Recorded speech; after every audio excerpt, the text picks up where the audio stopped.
Afin de calculer le chiffre d'affaires généré par mes factures, je vais devoir ajouter une colonne calculée.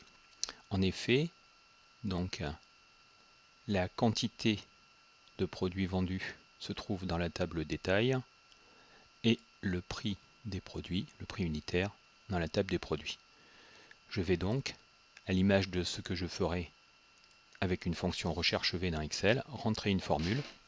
Il s'agit ici d'une fonction donc du langage dit DAX, langage DAX, qui permet donc de rentrer les formules de calcul directement dans Power Pivot. Donc on peut utiliser soit la boîte de dialogue pour aller rechercher les fonctions, comme on le ferait dans Excel, ou directement écrire la formule de calcul, ici avec l'aide automatique. Ici il s'agit de la fonction related, qui va me permettre donc d'aller chercher donc le champ qui est en relation. On voit le petit icône ici qui indique qu'il y a une relation.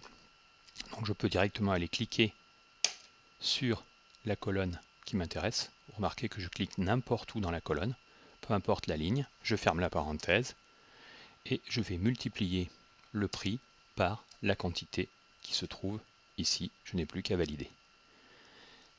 La formule de calcul va s'appliquer donc à toute la colonne. Un double clic sur l'entête va me permettre de la renommer. Je peux appliquer ici le format à la colonne, format devise, format décimal, pourcentage.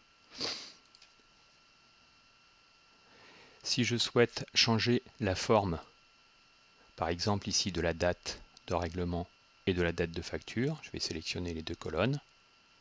Type de données date, ça c'est correct. Format date et heure, date suffit. Donc là c'est automatiquement appliqué.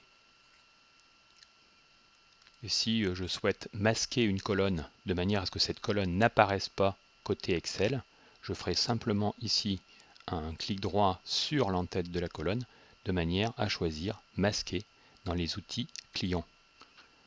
De telle sorte la colonne apparaît légèrement en grisé et cette colonne ne sera pas visible côté Excel lorsque l'on créera des tableaux croisés dynamiques.